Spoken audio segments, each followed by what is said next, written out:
श्री शिव पुराण अध्याय 7। नारद, उस समय मन ही मन दुखी हो हिमवान ने तुमसे कहा, मुने, उस रेखा को फल सुनकर बहुत दुख हुआ। मैं अपनी पुत्री को उससे बचाने के लिए क्या उपाय करूं? मुने, तुम महान कौतुक करने वाले और वार्तालाप विशारद से हिमवान की बात सुनकर अपने मंगलकारी प्रवचनों द्वारा उनका हर्ष बढ़ाते हुए इस प्रकार कहा। नारद बोले, गिरिराज, तुम स्नेहपूर्वक सुनो, मेरी बात सच्ची है, वह झूठ नहीं होगी। हाथ की रेखा ब्रह्मा जी की लिपि है, मिथ्या नहीं हो सकती। शैल प्रवर, इस कन्या को वैसा ही पति मिलेगा, इसमें संशय नहीं है। परंतु इस रेखा के फल से बचने का उपाय है, उसे प्रेम पूर्वक सुनो, उसे करने से तुम्हें सुख मिलेगा। मैंने जैसे वर का निरूपण किया वैसे ही भगवान शंकर है। वे सर्व समर्थ है, लीला के लिए अनेक रूप धारण करते रहते हैं। उनमें समस्त कुलक्षण सद्गुणों के समान हो जाएंगे। समर्थ पुरुष में कोई दोष भी हो तो वह उसे दुख नहीं देता, असमर्थ के लिए वह दुखदायक होता है। इस विषय में सूर्य, अग्नि और गंगा का दृष्टांत सामने रखना चाहिए।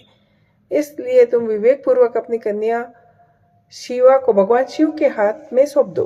भगवान शिव सबके ईश्वर, सेव्य, निर्विकार, सामर्थ्यशाली और अविनाशी है। वे जल्दी ही प्रसन्न हो जाते हैं, अतः शिवा को ग्रहण कर लेंगे, इसमें संशय नहीं है। वे तपस्या के वश में हो जाते हैं। यदि शिवा तप करे तो सब काम ठीक हो जाएगा। सर्वेश्वर शिव सर्व प्रकार से समर्थ है। वे इंद्र के ब्रज का भी विनाश कर सकते हैं। ब्रह्मा जी उनके अधीन है तथा वे सबको सुख देने वाले हैं। पार्वती भगवान शंकर की प्यारी पत्नी होगी। वह सदा रुद्रदेव के अनुकूल रहेगी, क्योंकि यह महासाध्वी और उत्तम व्रत का पालन करने वाली है तथा माता पिता के सुख को बढ़ाने वाली है।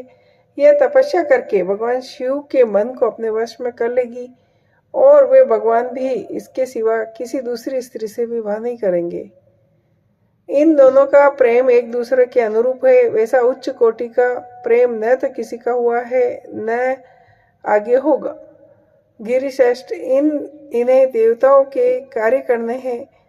उनके जो काम नष्ट प्राय हो गए हैं उन सब का इनके द्वारा उद्धार होगा। आद्रिराज, आपकी कन्या को पाकर ही भगवान हर अर्धनारीश्वर होंगे। इन दोनों का पुनः हर्ष पूर्वक मिलान होगा।